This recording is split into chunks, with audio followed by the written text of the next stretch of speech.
perhatian dan juga hati kita terus tertuju kepada kondisi di jalur Gaza, di mana perang antara Israel dan juga Palestina ini terus membuat ribuan jiwa menderita, terluka hingga meninggal dunia, termasuk anak-anak yang juga tak luput menjadi korban.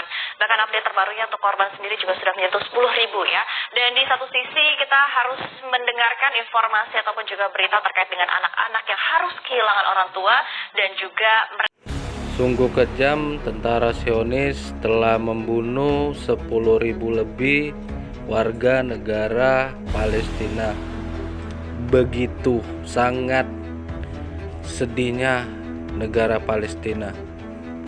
geram akan tindakan Israel, para pendukung Palestina pun tegas melantangkan aksi boikot akan produk-produk Israel maupun produk yang dianggap terafiliasi atau mendukung Israel. Lalu seperti apa detailnya? Kita akan simak dalam deretan produk dan perusahaan pro-Israel yang diboikot.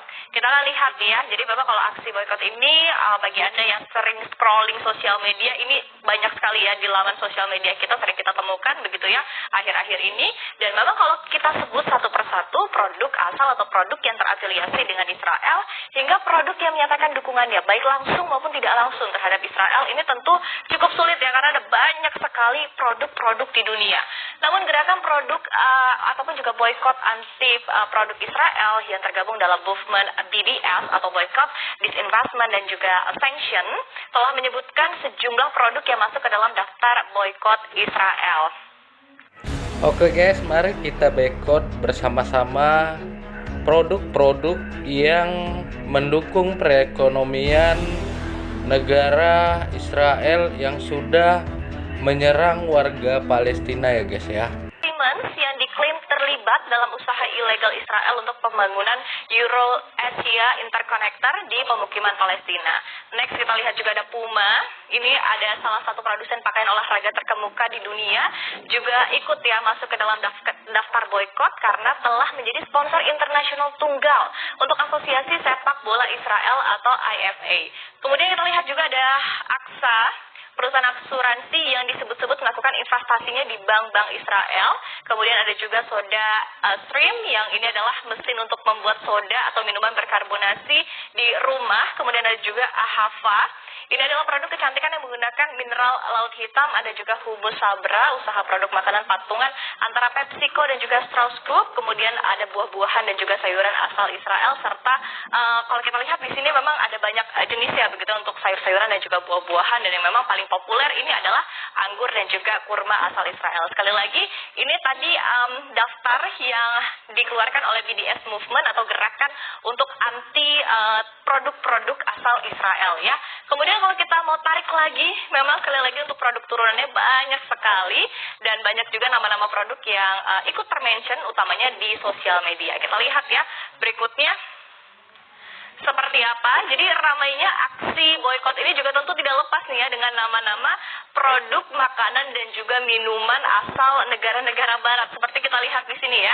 Salah satunya ada Starbucks, McDonald's, Coca-Cola, Domino's Pizza, ada Pizza Hut dan juga Burger King. Nah, memang di sini kalau kita lihat ya, tentu rupanya juga berdampak kepada pergerakan sahamnya loh di pasar modal. Kita lihat di pasar saham domestik saja ya, misalnya pergerakan emiten MAPI atau MAP yang di dalamnya terdapat MAPB atau MAP Boga Adi Perkasa sebagai perusahaan yang mengelola langsung Starbucks di tanah air juga rupanya ikut terkoreksi ya.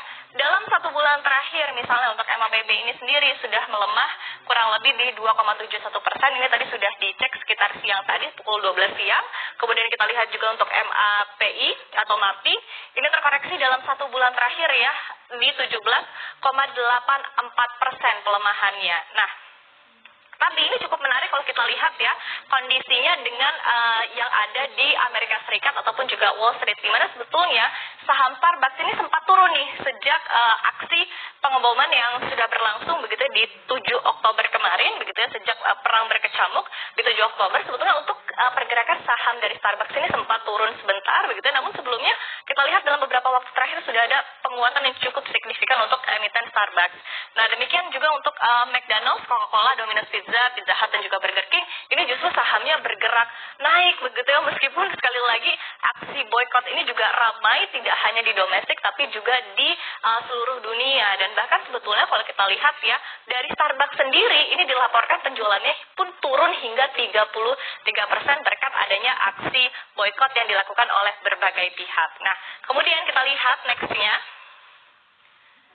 Ya, jadi sebagai informasi, Indonesia sendiri memang kita ketahui ya tidak memiliki hubungan diplomatik dengan Israel ya.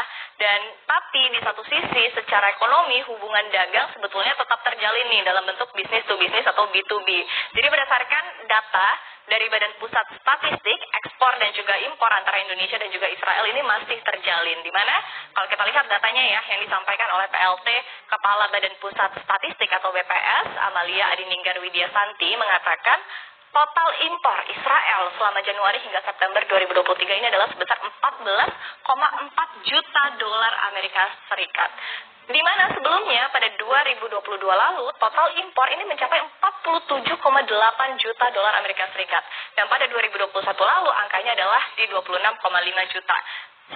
Sementara kalau kita lihat di tahun 2020 di saat pandemi ini angkanya juga cukup tinggi di 56,5 juta dolar Amerika Serikat. Nah, lalu sebetulnya terkait dengan aksi boykot yang ramai, apa tanggapan pemerintah terkait dengan hal ini? Jadi disebutkan ya oleh Kementerian Perindustrian ataupun juga Kemenperin ini sebetulnya mengambil sikap netral. Jadi mereka memahami begitu ya, pemerintah memahami seperti apa sikap dan juga wacana ataupun juga aksi yang diambil oleh masyarakat terkait dengan dukungan kepada Palestina.